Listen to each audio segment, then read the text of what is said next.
A triple shooting suspect is caught during a dangerous chase after leaving 2 police officers wounded.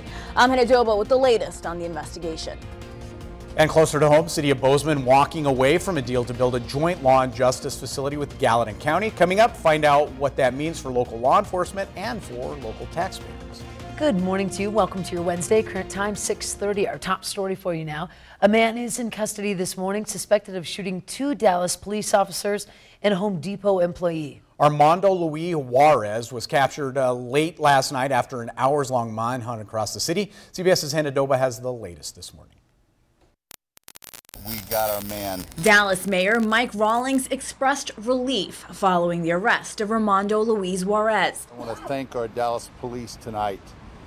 They have taken a punch and they've come out fighting. Police say 29-year-old Juarez was being escorted out of a Home Depot in northern Dallas Tuesday afternoon when he opened fire, shooting 2 police officers and a store security guard. A source told a CBS affiliate in Dallas that a male police officer was shot in the back of the head and a female officer was shot in the face. I seen 2 officers down, surrounded in puddle of blood. Investigators say Juarez escaped in a white pickup truck, prompting a citywide manhunt that ended nearly 6 hours later. They observed a vehicle fitting the description of the wanted vehicle. They pursued this individual through the area of northwest Dallas, where they apprehended him. A female passenger was arrested along with Juarez. He's facing multiple counts, a warrant for multiple counts of aggravated assault on a police officer.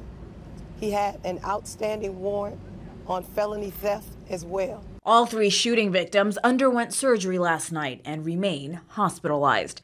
Hannah Doba, CBS News, New York. And we're told no other details being released about the victim's conditions at this point. It's unclear who Juarez's passenger was or what charges she may now be facing as well. So more information coming up at 7 o'clock on CBS this morning. Yeah, terrifying actually. Not so terrifying looking at the weather going up, up, and up, and up today. Yeah, today, tomorrow, and Friday, eventually toward the weekend, we'll start to see things slide a little bit, but man, it's still not bad overall. Temperatures this morning a little crisp. 12 degrees in West Yellowstone this morning, 29 in Belgrade, 25 in Butte. We do have some 30s, even some 40s showing up for the early morning, but we're basically dealing with some high, thin clouds. It's going to be a beautiful sunrise. Snap a photo. We'd love to share that on air. Temperatures back into the 60s for the afternoon. We'll see about what that means for the weekend. We'll talk more about that from the Pavilion Auto Weather Patio coming up in just a few minutes. Thank you, Matt. Just ahead of 6:33 now on this Wednesday. The FBI has joined the search for a missing woman last seen in Bozeman. Danielle Diamond was last seen at the Bozeman Public Library back on November 27th of last year. Anyone with information is asked to contact the FBI Salt Lake City field office. That number, 801-579-6187. Gallatin County Sheriff's Office also still attempting to locate Diamond. Public can contact the Detective Division there, 406-582-2121 if you have any information. And a 62-year-old Butte man was sentenced on Tuesday for taking a video of a young girl in the shower. William Patrick Shea was sentenced to 25 years in prison with 20 years suspended for secretly taking a video of the 11-year-old girl at a Butte residence in March of 2017. District Judge Brad Newman credited Shea for 391 days of served jail time. Also Monday night, the City of Bozeman decided to not work with Gallatin County on a combined law enforcement center. MTN's Medeiros Babb tells us how the county is reacting. In some ways it's disappointing. I've worked for 3 years with the city to try to get something, but in those 3 years, and especially in the last few days, I've realized that I don't think the city and county would be a very good marriage to do a big project like that. So. Gallatin County Commissioner Joe Skinner is talking about the city's decision last night to move forward with a Bozeman public safety facility instead of a joint law enforcement center. The county sheriff's office and Bozeman police are currently located right behind me in the Law and Justice Center. This will change if the public safety facility is approved by Bozeman voters. The public safety building the city hopes to build would house police, fire, and municipal courts under one roof. This would place the city and county law enforcement in different buildings. The worst thing in this whole thing is separating law enforcement. But there's a lot of other things to consider, and I think from hearing from the sheriff and the chief, I think that's a doable situation to live in, separate facilities. Chief of Police Steve Crawford says police do work with the sheriff on a regular basis. I'll be quite candid that if the only problem facing the city was a police facility problem, then I think the shared law enforcement facility is the solution for that problem. But that's not the only problem facing the city. Crawford says both projects created a solution for his department. In Bozeman, Medeiros Babb, MTN News. Now, Medeiros tells us public safety facility will cost around $40 million. That means the average taxpayer would pay around $146 each year. And health officials hope that Montana Tech students can take some time to learn about the danger of sexually transmitted diseases. In conjunction with STD Awareness Month, the Butte Health Department gave free sexual transmitted disease tests to Montana Tech students in Butte yesterday. The annual event is designed to give students quick test results and to better educate them on how to stay safe and protect against STDs. And we do this every year at Tech just to help ensure the safety of our kids that go to school here and make sure that they know and they are aware of their status.